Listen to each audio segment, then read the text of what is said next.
Shalom Bapak Ibu, saudara-saudara yang terkasih dalam Tuhan kita Yesus Kristus. Selamat pagi, apa kabar? Tentu saudara-saudara tidak bosan-bosannya setiap hari saudara mendengar pengajaran Rute Pentakosta, dan pada hari ini, hari yang ke-24, dan kita akan bicara saudara-saudara dari Matius pasal 13 ayat 44 sampai dengan ayat yang ke-46. Saudara, 3 ayat ini sangat menarik di tengah-tengah perumpamaan Tuhan Yesus tentang kerajaan Allah. Dan kalau kita perhatikan di dalam Matius pasal yang ke-13, itu Tuhan Yesus memberikan perumpamaan tentang kerajaan Allah. Saudara, dalam hidup ini ada beberapa hal yang kita bisa pilih, ada yang tidak. Ada yang kita usahakan, ada yang kita tidak mampu usahakan, saudara. Dan khususnya kalau kita perhatikan di dalam pengajaran Tuhan, dalam perumpamaan kerajaan Allah, sangat menarik sekali, saudara. Injil Matius ini berbicara beberapa hal yang sangat menarik kalau sudah perhatikan.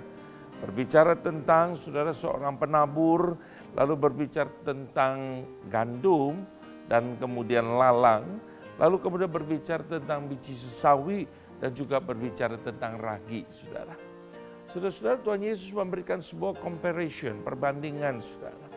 Artinya bahwa saudara, waktu bicara tentang kerajaan Allah, ada warga kerajaan Allah, tetapi juga ada saudara-saudara kualitas orang yang bertentangan hidupnya dengan warga kerajaan Allah.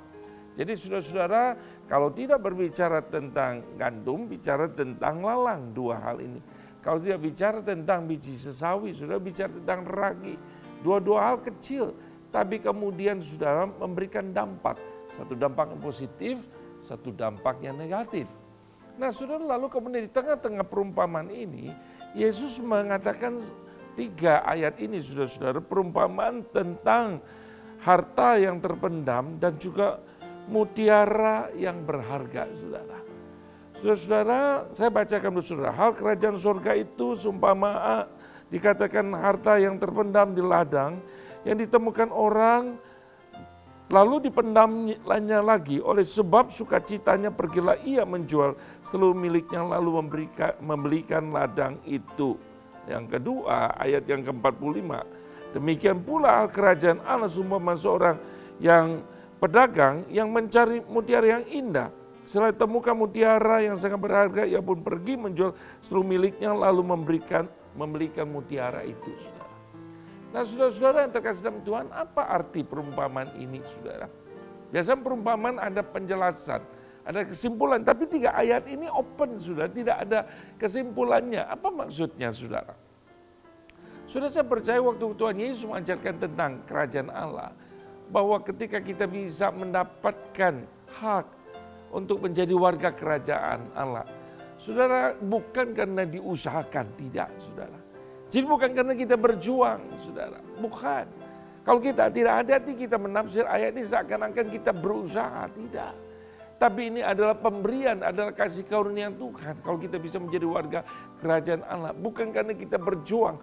Bukan karena seperti pedagang itu, saudara-saudara. Lalu dengan uangnya bisa membeli mutiara itu. Bukan juga, saudara-saudara, seperti dikatakan, saudara, seorang yang menemukan mutiara di ladang yang dia gali, lalu dia tutup kembali, dia beli lagi, saudara-saudara, ladang itu, supaya harta itu menjadi miliknya. Saudara, jangan lupa hukum orang Yahudi pada waktu itu, meskipun, saudara, bahwa ladang itu kita sudah beli, tapi harta yang terpendam itu milik yang pertama punya ladang itu sendiri. Jadi orang yang membeli yang kedua, ketiga, saudara, tidak berhak, saudara-saudara, atas harta yang terpendam di dalamnya. Saudara, di sini Yesus berkata bahwa sesungguhnya, saudara, bahwa bicara tentang kerajaan Allah, itu punya Allah, saudara. Tapi sekali lagi, diberikan kepada kita itu kasih karunia Tuhan. Tapi yang kedua, saudara, seringkali kalau di Alkitab, Tuhan Yesus mengajarkan sebuah perumpamaan atau sebuah pengajaran. Tuhan Yesus membandingkan, saudara, dengan kehidupan seringkali anak-anak di dalam dunia. Yang kemudian, saudara, yang tidak taat, tidak percaya kepada Tuhan, tapi mereka punya hikmat yang luar biasa. Misalnya, seperti bendahara yang tidak jujur. Karena saudara sudah ketahuan, maka dia berusaha, saudara-saudara, berbuat baik kepada orang-orang yang pernah dia tindas, saudara. Nah kemudian Tuhan berkata, kalau anak-anak dunia bisa seperti itu, Masa anak-anak Tuhan itu kurang berhikmat, nggak tahu apa yang baik. Maka kemudian dalam perumpamaan ini Yesus sedang berkata begini, bahwa sesungguhnya kalau seorang pedagang, dia temukan mutiara yang baik, lalu dia menjual, saudara-saudara, seluruh hartanya untuk mendapatkan mutiara ini. Bukan bicara tentang usaha di sini, ya tekankan tidak. Tapi ada satu dimensi Tuhan yang berkata, lihat, kalau orang-orang di dunia ini, mereka tahu apa yang terbaik. Mereka berjuang untuk hal ini. Kita sudah dapatkan, saudara. Kita sudah diberikan. Kita tidak usah mencarinya secara cuma-cuma.